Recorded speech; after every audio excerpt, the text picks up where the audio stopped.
This is the Subvert, the weekly podcast where we talk about everything from science to technology, economics, health, and the brain, what makes us tick. And as we like to say, by the time this episode is over, hopefully your thoughts will be reconstructed or at least on their way there. I'm Alex Knight, still in my bunker, of course, well sequestered here because the pandemic is still going on, which it's probably going to continue to go on for quite some time.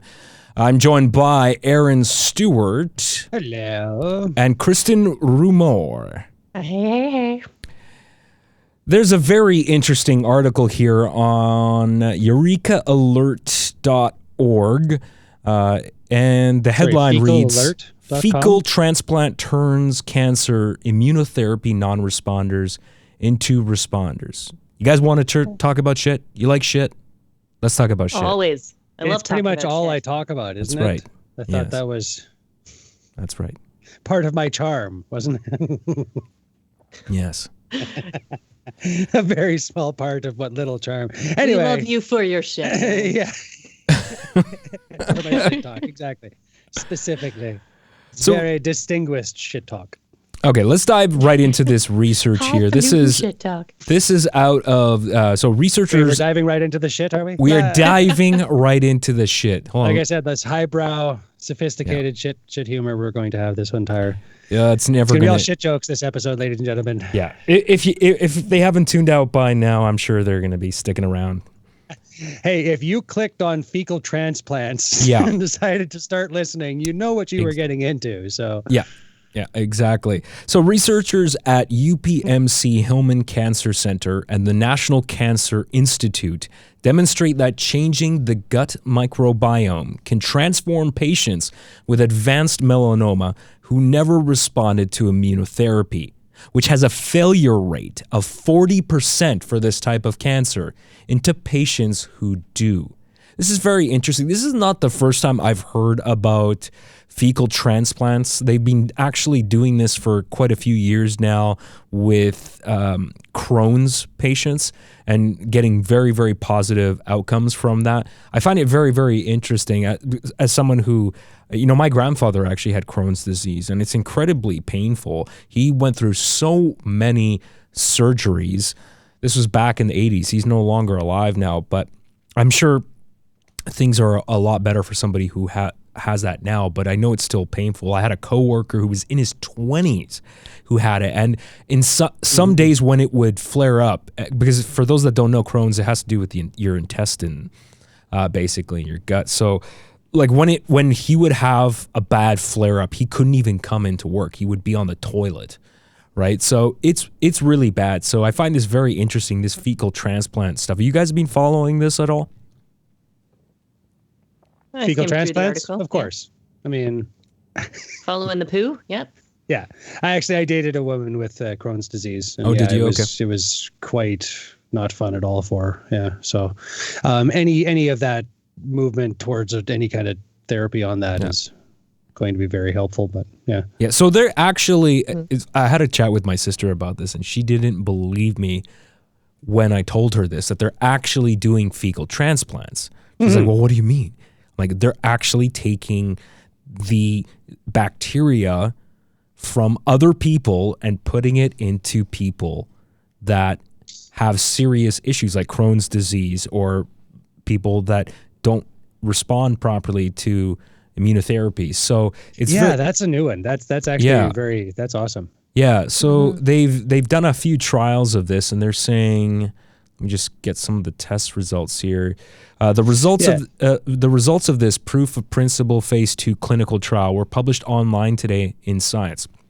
In this study, a team of researchers from UPMC Hillman administered fecal microbiota transplants and anti-PD-1 immunotherapy to melanoma patients who had failed all available therapies, including anti-PD-1, and then tracked clinical and immunological outcomes. Collaborators at NCI analyzed microbiome samples from these patients to understand why FMT seems to boost their response to immunotherapy. This art it gets somewhat technical. I'm going to try to pull out some of the highlights here, but it's something that, like, when you just read it on the face of it, you're like, how does this even work? How could taking bacteria from somebody else and implanting it into somebody else, how could that reshape somebody's microbiome who is clearly my first failing? question is, how is that done?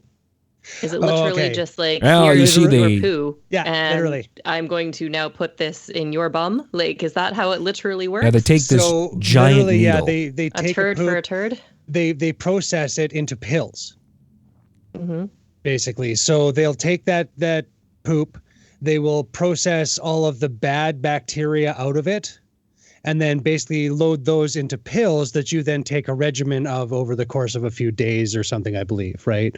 In order to kind of get those bacteria into your biome.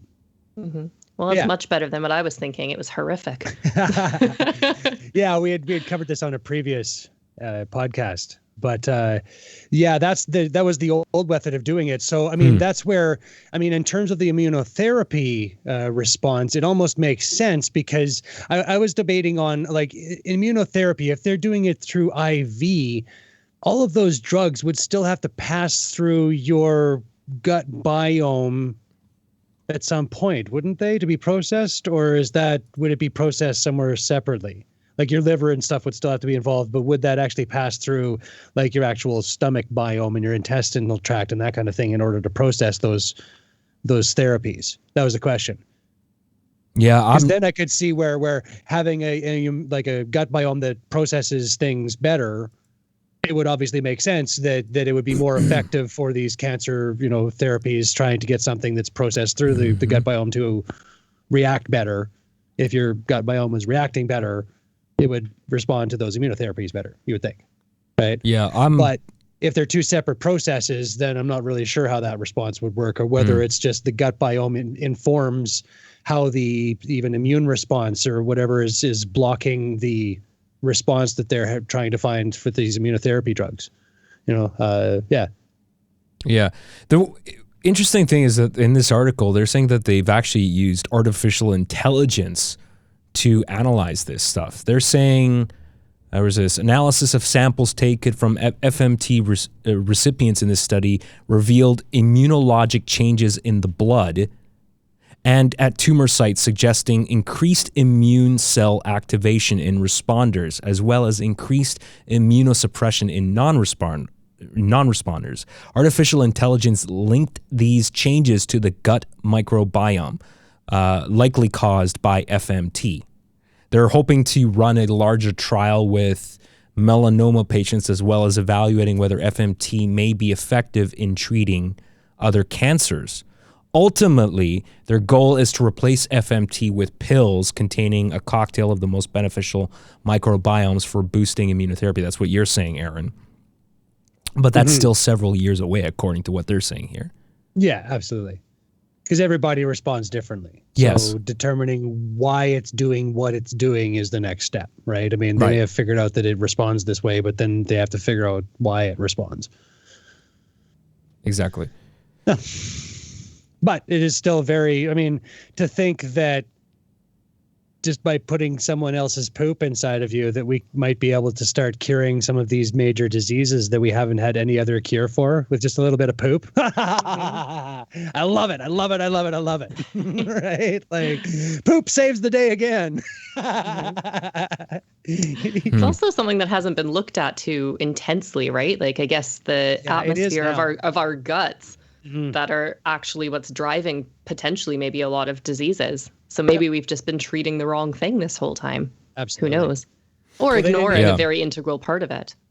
They just found the direct connection between the gut and the brain, basically 10 years ago or something.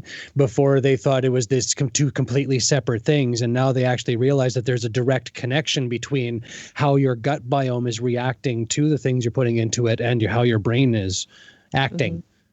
Okay. And again, this was something that they hadn't even really considered beforehand, that there was actually like a direct connection between the two, and that, this biome might affect your, mental state, even, you know? Well, I was reading something interesting, that the gut essentially has its own brain. Yep. So Yeah, we have two different brains. Yeah. Which is maybe what you're talking about. So it's, you know, kind of directing this whole area of itself independent from your main brain. Which is crazy. Yeah, that's fascinating. Right? Well, and that's where, again, we're just kind of discovering the connection between this. So again, it kind of does make sense that the immunotherapy response would be somewhat directed by your gut biome and how that's processing, you know, what you're putting into your body in general. You know, if it's not working properly, if it's not processing the vitamins, even the minerals that you're putting into it properly, it would make sense that the immunotherapy wouldn't be processed and you'd just be losing a lot of that through your poop. Right. And that, you know, the effectiveness would be absolutely determined by how much of that drug is being processed and how much of it is being rejected by the body. I found another source that says this is a little bit more on the history of fecal transplants. This blows my mind. The concept of treating colon diseases with fecal matter originated in India. Charak Samhita and many other ancient texts that date back to more than 3,000 years recommend intake of cow dung and cow urine for multiple stomach-related disorders. 4th century Chinese medical literature also mentions use of fecal matter to treat food poisoning and severe diarrhea. Yep. Huh. Wow. There's even, I believe is, like, I don't know if it's a religious sect, but there's a group of people that believe that drinking urine is therapeutic. Oh, I've heard of this. Yeah, it's disgusting. It's a little, and I mean, when it comes out of you immediately, it is basically sterile, but it quickly becomes not. And the idea of recycling it through, unless you had to, just, I can't see it. That's all your waste, people. It's just no good. Don't Don't go drinking the stuff your body didn't want. Yeah, there are people that take it a lot further than that, though. They did a segment on the Howard Stern show not that long ago where there's actually, I didn't realize this, that these people have these conventions, these people that believe that urine is like the solution to the remedy to any ailment, from pissing on a wound to they actually cook with it. They take the urine and actually cook with that in their food, and it's just disgusting, and these people are insane. Dinner party ever. I just don't understand. It begs the question of, I mean, it doesn't kill them mostly, right? Yeah, but where is the harm? And that kind of becomes the you know, part of this thing we're having to face here is if it's not directly harming anybody, why would we say anything against it? It's a matter of personal taste, I suppose. Yeah, and I mean, that's where disgusting to one person is yummy to another, I guess. Fair enough, yeah. Right, I mean, a little sprinkle of... Some people like a sprinkle of vinegar, some people like a sprinkle of urine, I guess. Is that on their salads? Is that how they would? No, that's really actually what they do. I'm not even joking. I know. Do you think they go to restaurants and bring a little vial of urine to sprinkle on top of whatever they order? That's probably not that far from the truth. Well, I doubt that they're going to the waiter and asking him to, you know, supply his own. So I didn't bring my urine today. Would you mind supplying a little bit, please? Yeah. Yeah, there's still a lot of ongoing data. I just came across another article too. So like just on the topic of Crohn's patients too, they're saying that you know, they've been doing lots of fecal transplants over the years. Some studies have shown fecal matter transplant can induce remission, but overall the data on its use has been conflicting. But the procedure is beginning to show some promise in the treatment of ulcerative colitis in controlled clinical trials funded by Crohn's and Colitis Canada. So the research is ongoing in this area, but it's very fascinating. I think they've latched onto something very very interesting. Well, the results would probably be like any drug where the response is going to be dependent on the person. Every person is going to respond differently. Every person's gut biome is different. Exactly. So, luckily now we at least hopefully have kind of that microscope, I guess, on poop that apparently might help us to move forward with a lot of these things. Because now, I mean, it was even like this whole idea of just, what comes out of us might be something that we could use was, I think even 10, 15 years ago, a doctor was the first one to actually just collect samples of his own poop for about 3 years. Really? Every time he pooped, he would just collect it in a bag because it had never been studied before. Nobody had ever actually taken the bacterial output of a body to figure out what kind of bacteria, what actually lived in this. Hey, and it wasn't until he had actually done that and went, hey, wait a minute, a lot of these might be beneficial, and there were millions and different types of, and some of these might be therapeutic, and nobody had even ever considered it up until that point. That might have some use for us short of fertilizer. Still disgusting, though, when you think about it.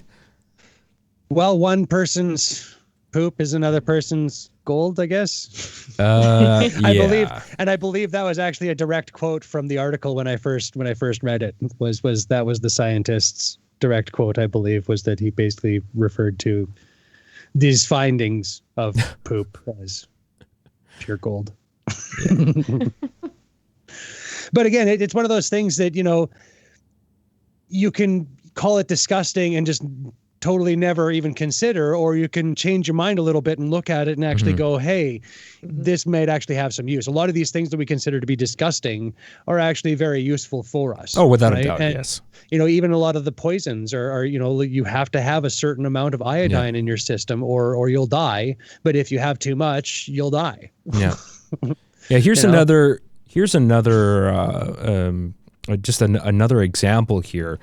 I grabbed this article from WebMD. This is from 2015, saying 2 experimental therapies might help manage the inflammatory bowel disorder, Crohn's disease. They're saying in one study, researchers found that a fecal transplant, stool samples taken from a healthy donor, seemed to send Crohn's symptoms into remission in 7 of 9 children treated. In another, actually, I didn't know children could get Crohn's. That's crazy. Yeah. I thought it was only adults. In another, a separate research team showed that stem cells can have lasting benefits for a serious Crohn's complication called fistula. Stem cells, that's another thing. Well, we haven't talked about that on this podcast, but stem cell injections I find very fascinating because I've heard from people that have actually had it done. Joe Rogan was talking about how he had a really bad, it was like either a shoulder or a knee injury. I don't remember what. He got some stem cell injections and that problem pretty much went away. That's insane to me. Stem cell injections clearly have some kind of actual real benefit. And we're just barely scratching the surface of that research right now. As we are with most of this research, right? I mean, it's all, very new, a lot of these things that we've... Yeah. I just wish that stuff, I just wish my grandfather was alive at the time when all this new research and new procedures and medication was alive. Because, man, he probably would have been in a lot better shape. He wouldn't have had to have so many surgeries. He had the nasty... I remember one time I saw him without a shirt on. He had the nastiest cut from just below his belly button all the way up to not up to his neck, but up to where his pecs started, just this giant gash from being cut open so many times and having chunks of his intestines being removed. Just fucking awful. And I wonder what that's like now with Crohn's patients too, if they have to have a lot of just these nasty invasive surgeries. I don't know that much about it. Do you guys know anybody that has Crohn's disease? Yeah, they do. And that's kind of the problem with it. It's an inflammatory issue, right? Yeah, so if it inflames to the point where it gets, and that's the problem, is that there hadn't been any other treatments for it other than basically trying to remove the parts of it that were affected. Yeah, they just keep cutting pieces away. I mean, so now this treatment might actually offer a real hope for a lot of these people who had been in a lot of agony. Yeah. Yeah, and in this specific study that they did with these these kids that had Crohn's, they said that for most kids in the study, it seemed to work. Within 2 weeks, 7 of 9 children were showing few to no Crohn's symptoms. 5 were still in remission after 12 weeks with no additional therapy. The research reported in a recent issue of the Journal of Inflammatory Bowel Diseases. I'd like to find some follow-up studies on this. I wonder what's happened, if that's still the case. But it's illuminating, and there's some hope that with more of this stuff, with more of these types of fecal transplants, at least like. Who knows if it's like a permanent solution, but I mean, if it gives you any kind of relief, if it helps your quality of life, because Crohn's can be extremely painful. I mean, I'm all for that. That's amazing. It could ultimately lead to maybe like prevention instead, if right now it's being used as treatment. Yeah. But just thinking if, you can study it enough to then come up with the ideal bacterial environment, that we can then start administering that before symptoms even develop, which would be quite cool, right? If you just have almost like the multivitamins most of us take in the morning, it would just be this ideal mixture of bacteria so that your gut remains healthy. I don't think we know there's a lot about nutrition that we know, right? We know the foods that we shouldn't be eating. We know that, we should be eating a lot more variety of green vegetables, leafy greens, that sort of stuff, a lot less meat, less processed foods. Obviously, sugar is poison, basically. But we still don't know what actually causes Crohn's disease, right? Mm-hmm. That's always been something on my mind. Like, is it something that you just, like, do you inherit that in your DNA from your parents if they had it? I'm always worried about that because my grandfather had that, and I'm worried that I'm gonna get it. I think he started having issues in his late 30s or 40s, maybe. I could be wrong. I'm almost 40, so I've been pretty healthy. But also, I think my diet is actually better than him. Like, he ate pretty well, but also, like, there's a lot of things that we know now in 2021 about nutrition and food that we didn't know 30, 40, 50 years ago, right? Mm-hmm. So I think that's certainly it's certainly a factor about the science behind what is good nutrition and what we should be eating. There's so much misinformation too about different diets, right? And there's also there are a lot of trends with certain diets, like the paleo diet became really popular. I've experimented. Look, I've had meat all my life. I've experimented with being a vegetarian. I was a pescatarian for a few years. I went for at least 2 years of not eating any meat at all. And I was way healthier for at least I can only speak to me. Everybody's different, but I felt so much better after I started eating meat again. I just found it was so difficult to have a well-balanced diet because I would take blood tests and monitor my vitamin deficiencies, and I was taking, and I mean, I take supplements, but I found that I just had to take way more supplements to stay healthy, and I just never felt quite right. And I eat meat again, and that works for me, and I'm maintaining a good, healthy weight. I'm pretty lean, and so there's that. But there's so much misinformation about diets too, right? There are trends. The paleo diet was popular for a long time, and then the carnivore diet became really popular, and I think it's still quite popular. But for those that don't know, the carnivore diet is effectively you are just eating meat. You're not eating really much of anything else, and it's really fascinating because a lot of nutritionists and doctors will tell you that's really bad for you. That's really hard on your. That's really hard on your kidneys. On your body in general. No vegetables.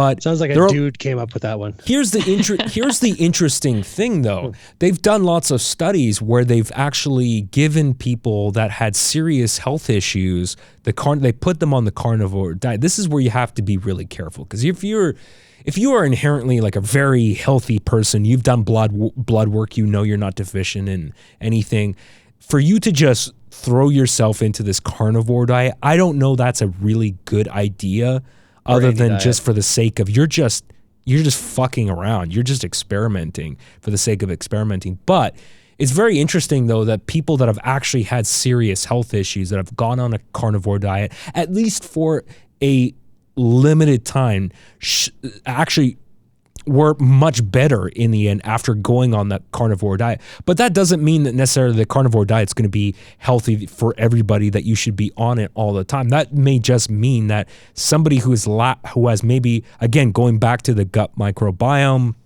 like we talked about on the previous episode, is that when stuff is out of whack, your body chemistry is out of whack, right? That's a serious problem. That's when you got to actually look and evaluate these different diets, right? And evaluate the before and the after. So I'm just saying, like, if you're a really, really healthy person, look, you can do whatever you want. You can experiment, go on one of these diets, but you really do have to be careful. And you should be, I think everybody should be doing regular blood work and finding out if they're deficient. Mm-hmm. I think people should be listening to their bodies more as well, because, if you're in tune with yourself, you will know intuitively what you need, right? Like, some people don't need as much meat. Some people do need a bit more than others. Right. Well, but that comes to the problem with disease also, is that, if you're somewhat sick, your body will adjust. Right. So it's the same kind of issue with a lot of these nutritional deficiencies, where it starts off as a small little thing and can grow into a larger over time. So that's where, listening to your body is okay to an extent, I think. But I think that's also led a lot of us astray, right? In terms of,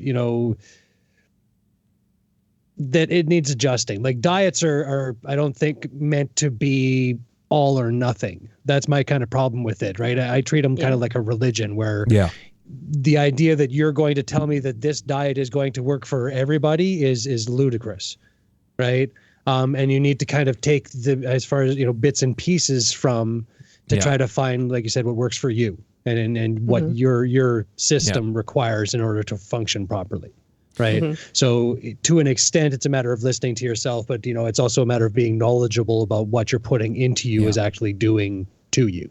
Yeah, I think where some people have made some serious mistakes too with the carnivore diet is that, in some of these examples where they've taken people that were severely overweight, they put them on the carnivore diet and they've seen it as a very beneficial way to fast track rapid, immediate weight loss. Of course, you're going to have weight loss once you start pulling out all the processed sugar, right? You're not drinking soda. You're not having all the carbohydrates. Of course, if you're just eating protein, you're going to lose weight. That's just logical. Maybe this is the gateway too, right? Like, my weight loss journey started with one simple little change, right? Like, I would take the plate that I was eating and I would eat half of it and put the rest of it away. Right. So realistically, if the idea behind the carnivore diet is to reset your brain and get you off sugar and give you something else to focus on, fuck yeah, do that. Right. Like, I absolutely, if that's what you need to do to kind of reset yourself to get to one, and then basically do that for a little while and then hopefully move that into a more balanced. Yeah. Reset your metabolism of all things. Yeah. If, like, sugar is one of those ones that requires some, real interventions at times. It's a real addictive kind of process inside the brain that wants you and craving more and always needing more. And it's one of those things where, again, if the intervention is that you need to load yourself up with protein to trick your brain into being full all the time, for 3 weeks so that you can get that sugar addiction out of your brain a little bit, then yeah, absolutely go for it. And Aaron, I think you made a really good point just there about making small changes, because it rarely ever works when you just quit something cold turkey. Like you're just going to say, okay, absolutely. I'm going to radically change everything about my diet. All of a sudden, it just doesn't work. So you need to, if you're eating a lot of sugar in your diet, I remember, I drink black coffee, but I used to have coffee with cream and sugar in it. So I'd have 3 cubes of sugar. And all of a sudden I work my way down to 2 cubes, then 1 cube, then just milk, then no milk, and I would drink it black, right? So it's like you got to make these baby steps. I think that's also where, I don't know, just a lot of people go wrong with, they just think overnight they can just snap their fingers and they're going to change their whole habit, which it can't be done. Sometimes Habits, sometimes, right? But again, it depends on the accumulation too, right? Yeah, go ahead. Sorry, I was actually just trying to add to what you were saying. Okay. You were going. Yeah. Well, again, it depends on the individual's willpower, but for the most part, a lot of people do not have the willpower to just wake up the next day and go, I'm not going to drink Coca-Cola. I'm not going to put sugar in my coffee. I'm not going to eat all this bread. Like a lot of people don't have that ability, and that's why you have to just slow it down, set realistic goals. I don't want this to, I'm trying not to make this into dictating how you should live, but I'm just saying that like you have to be realistic. Going back to the carnivore diet and any kind of dietary change, you have to be careful about how you approach it, and there isn't one size fits all. I think there are basic underlying things that we can all agree on, but again, there are people that I know that are vegetarians that are very healthy. That's not for me. That doesn't work for me. Right? So, when you see these studies where they take a group of people that are already in bad shape, yes, of course you're going to see a benefit, right, from something like the carnivore diet, right? You're cutting out all this crap out of your diet. That doesn't mean that the carnivore diet's this, perfect solution that you should be doing it for an extended period of time. No, that might actually is probably the opposite case. That eating a meat-only diet for 6 to 12 months, well, what the hell kind of long-term effects does that have on somebody? I don't think there's any study that says that is something that's safe. So you have to be very careful about this stuff. The same thing with the paleo diet too. Like for years, there was a lot of misinformation about paleo diet.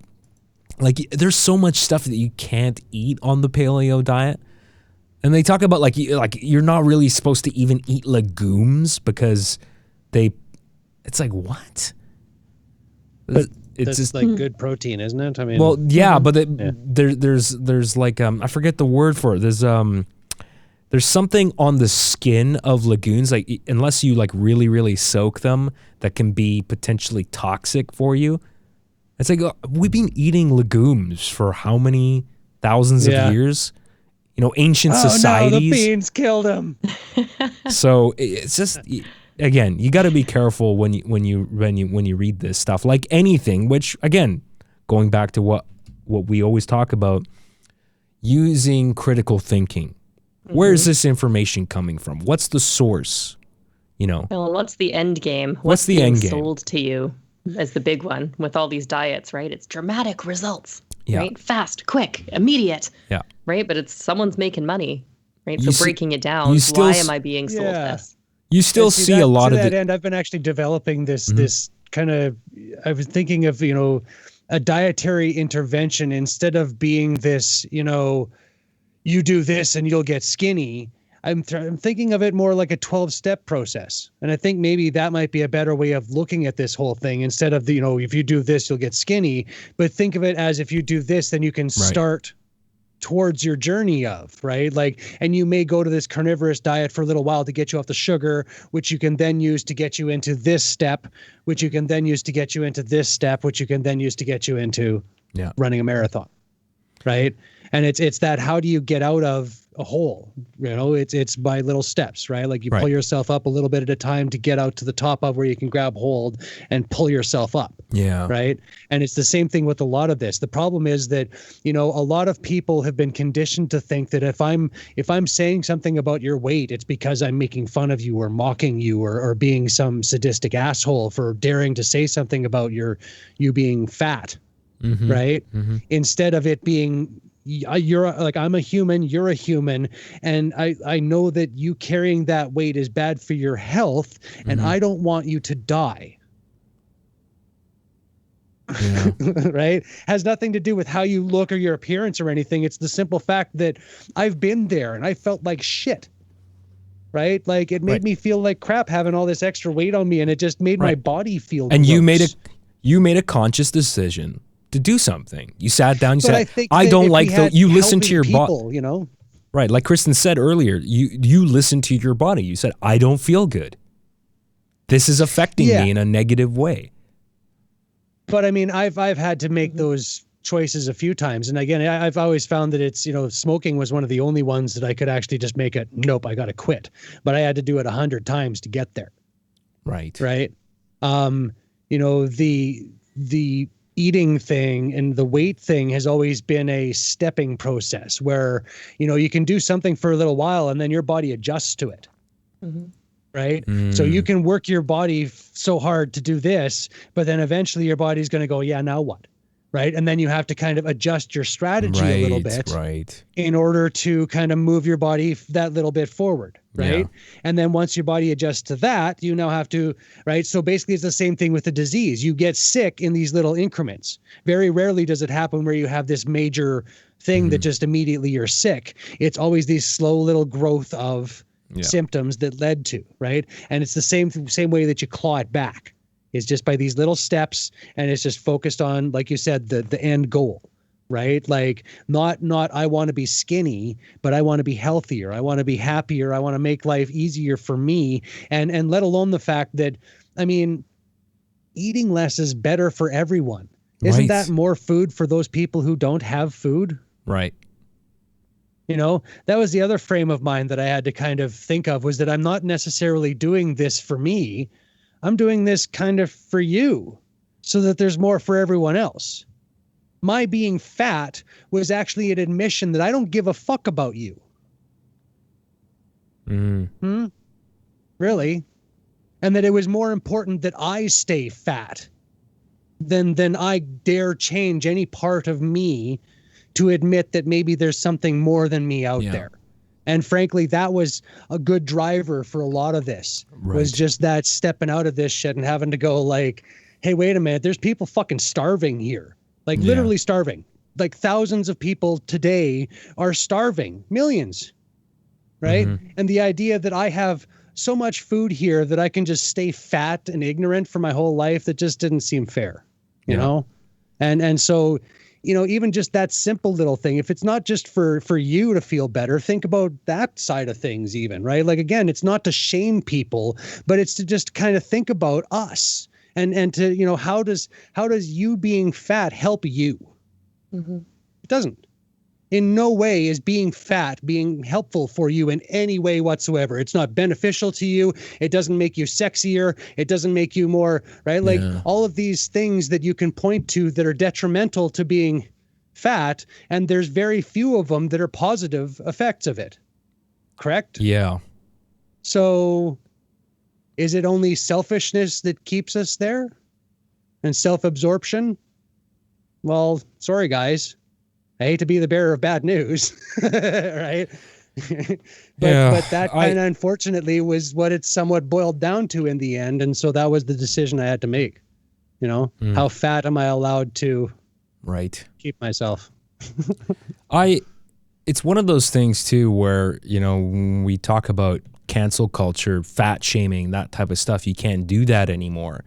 But I feel like things have gotten a bit out of hand to the point where I don't necessarily subscribe to the idea that we should all be completely satisfied and look at ourselves and go, I'm beautiful just the way I am at 400 pounds. No, that's not good. You are lying to yourself. Yeah.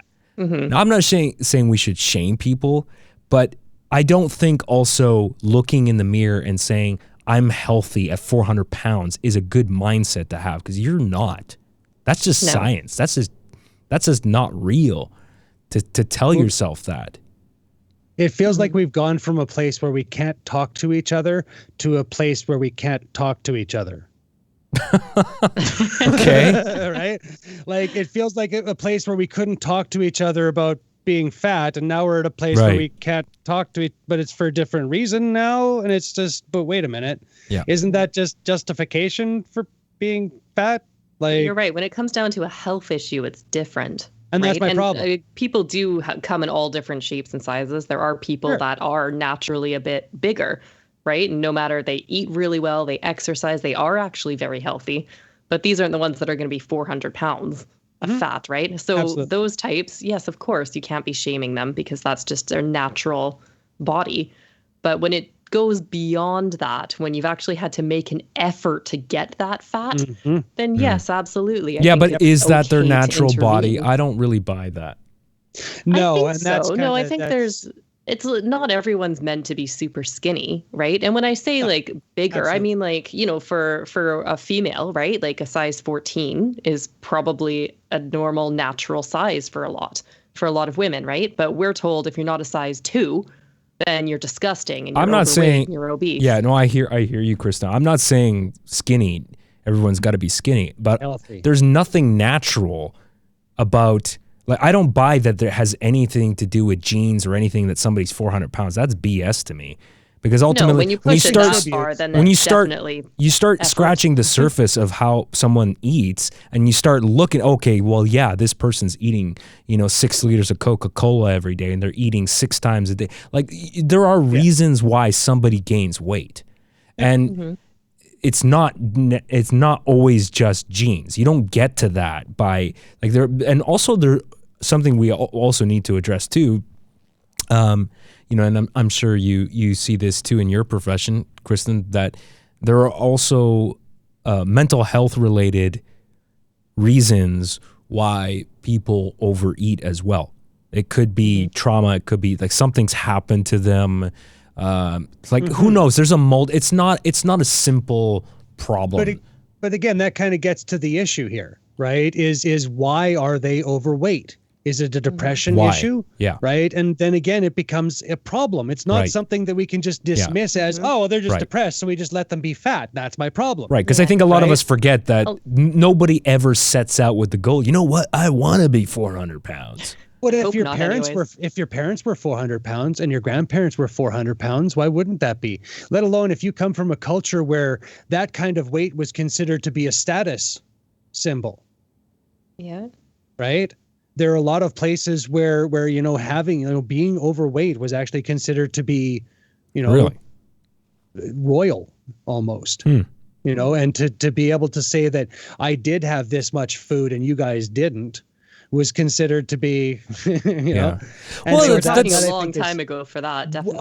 I think there's still cultures that still have a lot of that kind of mentality. That may be the case. Floating around. That may be the case, but where that kind of, it's a statement of excess. It's the same thing with flashing gold everywhere, right? Yeah, having gold, necklaces and everything carrying around. Weight and the affluence that comes along with it is absolutely a status. Well, I mean, one only has to look at any painting from the Renaissance era. Yep. All those people had way more weight on them than anyone that we would like. What was considered the ideal body, the ideal portrayal of beauty? A lot of those people in those paintings, you were considered like, oh, you came from a position of privilege and wealth because you could eat well. If you were scrawny, you were probably poor, living on the streets, and had barely anything. Well, there's a big difference between being healthy and being fat, right? I mean, there's no reason that you can't carry a few extra pounds and have that be healthy. If you could be thin. You could be thin, and that's the point I was kind of getting at is you can be healthy and have a few extra pounds. Yeah, absolutely. And that's the thing. Like, I'm not talking about everybody must be size 2, right? Yeah. Like, that doesn't make any sense. But I mean, the problem with people who are morbidly obese is that they generally are not exercising enough. Right. And they know they're not. They know that the foods that they're eating are contributing to this. They know this in the back of their head, and it's a depressive loop that keeps them in those states. And so, again, I come back to, if we had a friend group that instead of, and I understand that this comes back to a pain in the brain kind of problem, where if I'm attacking you emotionally, and this kind of thing comes back to an attack in their head, right? You're attacking who I am by saying these things about my weight. And that in your brain only registers in the same spot as pain. So I'm literally poking you, and I get this, right? And so we need to kind of get past those parts where you feel like I'm attacking you and get to the point of you realize that I'm your friend and I'm just trying to help us be healthier. Yeah. Because watching you get healthier will help me get healthier, and will help your friends and family get healthier, and will help everyone around you get healthier. And if we can just get this ball rolling, right, we can start to claw back this disease. It's a good point. And it'll take steps, but I think that community sense of I'm not shaming you. I'm not here to hurt you. Why would you ever think that I was trying to hurt you by saying you're fat? That doesn't make any sense. Right? I'm trying to maybe attack that part of you that's allowed you to get there, but that's not who you are. You're not fat. That's my thing. Like, you may think that that's who you've identified with, but that's not who you are. You're this person inside who wants to be healthy, who wants to live a fulfilled life, and food is only just the crutch part of that. Right? There's no reason you can't have your ice cream and your cake and everything and enjoy all the fruits of life while still maintaining a healthy, outlook on everything, and that's where the gut biome ties back into this as well, right? Where the food that you're putting into your gut affects your brain. Absolutely. Hey? Oh, crappy. Right? And now we come back to the shit end of things again, right? It all comes back to shit. Where if you're putting shit into you in terms of sugars, like the problem with the carnivorous diet is if you're eating, good cuts of meat from good sources, that's, organic, blah, blah, blah, that's fine. But if you're eating ground beef, right? If you're eating processed chickens, processed meats, that kind of stuff is really bad for you. And so I would think it's the types of meats that you're doing this with that would actually more, affect the outcome of, certainly, versus, well, I mean, without a doubt, diet, absolutely. right? I mean, without a doubt, eating a fresh slice of, like a ribeye, like a grass-fed ribeye steak would be healthier than eating, a chunk of salami.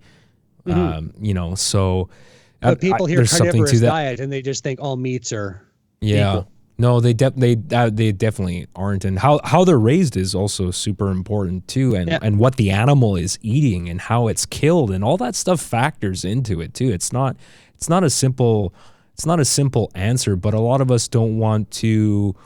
We also don't want to actively think about where our food comes from, right? Because it's all convenient. We just walk into the store and we buy this package of meat. We don't think about where this animal came from, how it was slaughtered. It's like, it's just like ignorance is bliss. The less we know about the stuff we consume, the better. And that's not a good mindset either.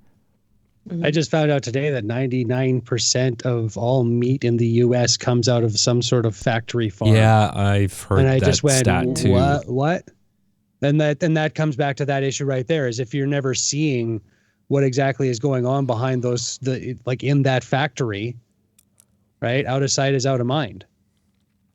Right. Yeah. And until you actually get a camera in there and go, holy crap, wait, they hoist them by the neck and there's a machine that just comes along and goes, Pook! What? Whoa, dude. Right. And then, that empathy kicks in of like, hey, wait a minute. What if that were us? What if the chickens had decided, the chickens evolved past us and they decided that we were meat? Yeah. Like, I mean, it's odd, but just think about this. Like, why do we get to decide that they're meat and we're not meat? Like, that doesn't make any sense. Come on, right? Like, that'd be great if the animals revolted one day. Yeah, you know, some reason I've got that Simpsons episode in my head when the dolphins take over. Yeah, that's usually what it comes back to. Just waiting for the dolphins being the well, you know, now there's thinking that the octopi might be just waiting for the Planet of the Apes scenario. Yes. You bastards, you blow it up. You know, and that's unfortunately part of that reductionist, you know, that we can't get better. And that we have to destroy things before we can make this any better. And I don't know if that's necessarily what we need to do, but I definitely think that there is some, you know, underlying structures that we need to start breaking down, right? Like, again, this idea of individuality and hyper individuality where my needs outweigh everyone else's. That doesn't work. We can't do that anymore, guys. We're just way past that point now, right? And I think that's where this sense of community and just being able to talk to each other about even these little things like, hey, buddy, I've noticed you gained a couple pounds there, right? Like, you want to go for a jog sometime? Yeah. You know, like just share this burden. Again, this life is hard enough, guys. Yeah. It's hard enough. We don't need to make this harder on it, on like hating each other and hurting each other. And like, let's just make this easier on each other. Yeah, absolutely.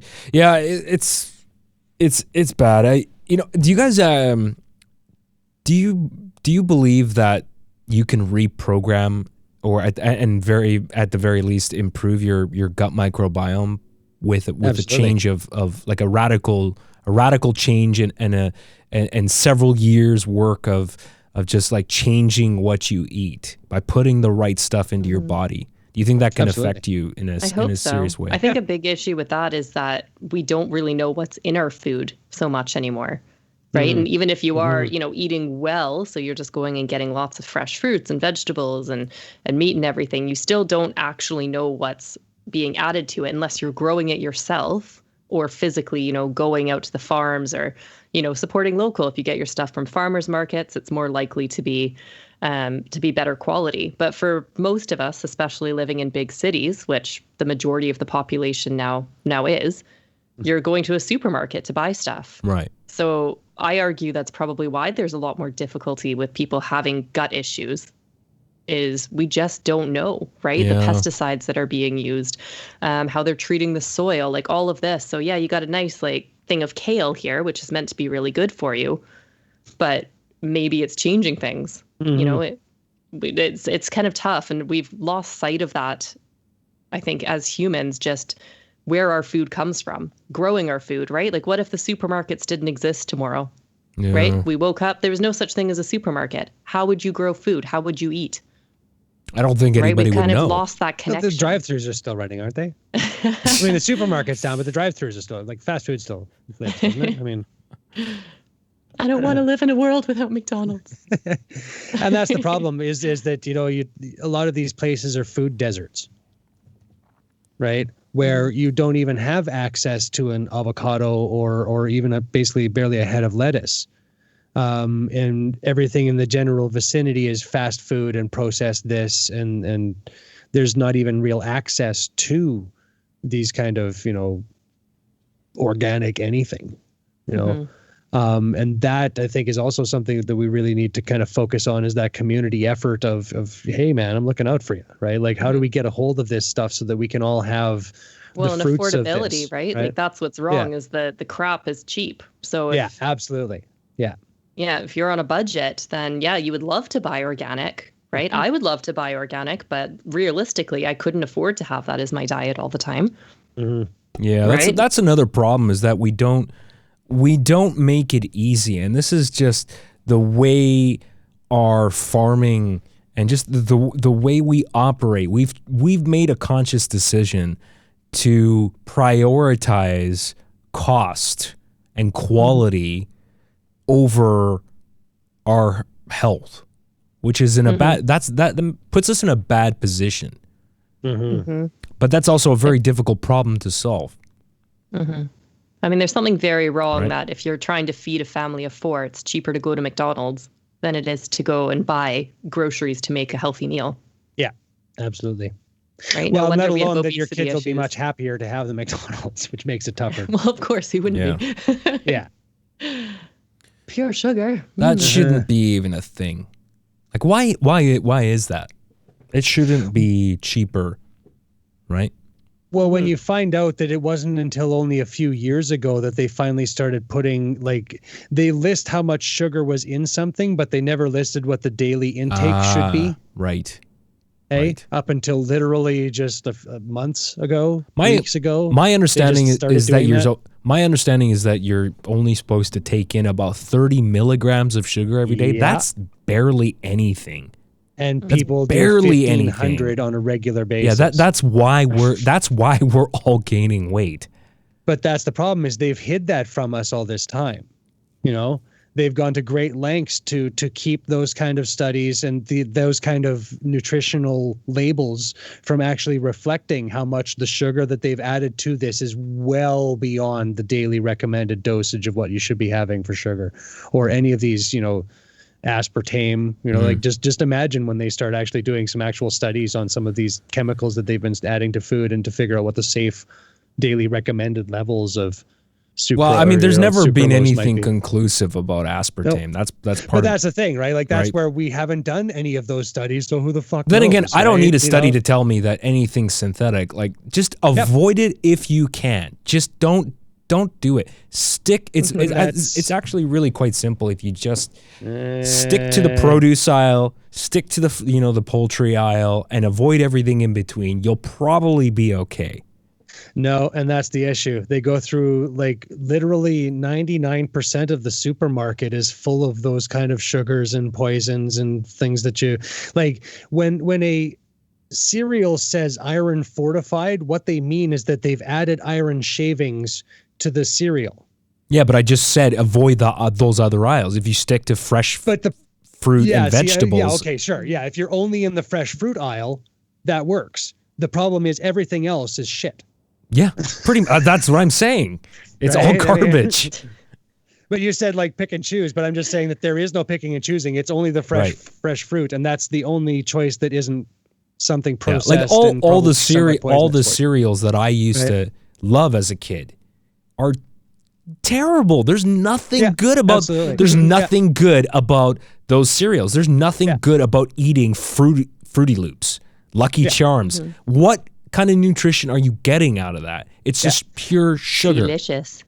They're good, but it's bad for you. They all have so much added sugar in them that the nutritional value is completely ruined by the processed sugar, food disguising itself as health food. That's a huge issue too, right? And so that's exactly. Low fat, low sugar, all of these things that get you thinking, oh, this must be healthy, when it's just been replaced with something else. Yeah.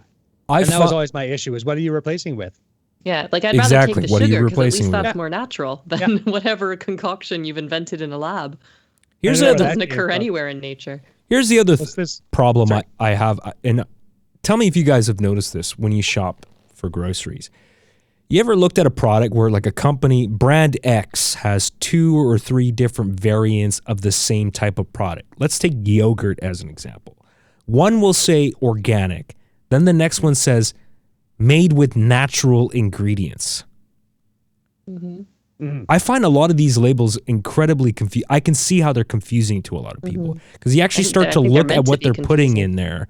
It's like, it's organic, but isn't that natural? So then what's the natural one? You can see how that gets confusing.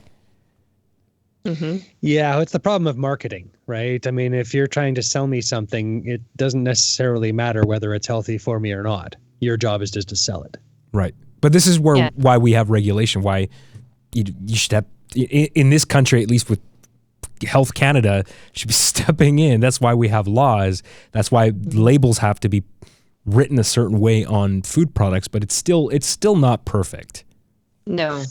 Yeah, far from perfect. We have a long way to go, because it's still prioritizing profit over health. Right. And we're pretty good in Canada, but when I was living abroad, like the EU, for example, their food laws are far superior to ours. Oh, really? Right. Like, there are so many things that I could not buy in the EU that I could get in Canada. For some reason, I can't think of one off the top of my head, but they were a lot stricter on chemicals that you can use to spray. So much more than we are. And when I noticed a difference immediately when I lived over there. And even if I had something crappy, like some fast food or whatever, I still felt better than I did eating that same food here. And then I kind of did some research into it and found that's why, because they were legally not allowed to add certain things into food. So we have a long way to go. We're significantly better than, say, the States. But we still do prioritize money and profit over our own health. And that's why these corporations are getting away with it. Yeah. Right. And there's no regulation on organic. Organic simply means you cannot use this list of chemicals. That's all it means. So as long as you don't use any of these, you can be organic, but you can use all these other ones. That's fine. So it doesn't necessarily mean it's better, right? They can just charge a higher rate for it because they can label it organic. Yeah. Yeah. And I still, this blows my mind. There's still so much shitty, cheap product out there made with high fructose corn syrup. Why are we know pretty much everything. We know you shouldn't be eating high fructose corn syrup, and there are still people making products with that, and people are still buying it. I don't get that. Nom nom nom nom nom nom nom. It's pretty much that's the only explanation the addiction side of it, right? Like you talked about it earlier. It's addictive, sugar, like all of these toxic things. You just end up craving it. Yep. So as much as you can sit there and be like, "Oh, I know this is bad for me," and then you have that internal fight to be, "But I want it so bad." Yeah. Right. And that's why the weight thing is so hard, because you know this is not good for you, but you're doing it anyway. You're gonna eat that whole cake, and you're gonna feel shitty at the end of it, but you're gonna do it, right? And I understand that struggle. I totally get the addictive nature of these things and how they can grasp a hold of you, and you have no control, or you feel like you have no control, because that's what they're designed to do, is make you feel like you don't have that control, but you kind of do. Right. And that's where, again, it's just kind of that slow deprogramming. You're not going to be able to fix it today. But if we can, have that support structure of we're all in this together and we're all trying to make this better for everyone, right? Like, if I could just take some of my shit and give it to you and have your shit be better. Back to the shit. Wow. See, I tied this back. Hey, isn't that the best way to end this? Right? Thank you for doing that. Some of my shit, I take, and this is what this whole podcast is about. We take some of our shit and we try to, hold it up and go, is this good shit? Is this good? Do you think is this? Oh, hey, you mean we can distill this? We can take all the good parts of this shit and give them to you? Perfect. Right? That's the whole point of this. We're just trying to find the good parts of our shit and hand them off to someone who might be able to run with it and find a therapy for it. Yeah. So what you're really saying is people should eat our shit.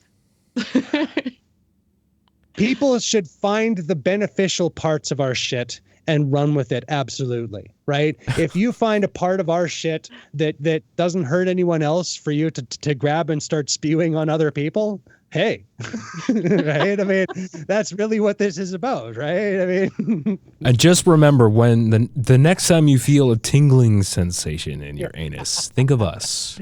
The next time you feel a tingling in your anus, it's us, the Subvert Podcast. That's right. Tickling anuses since 2020.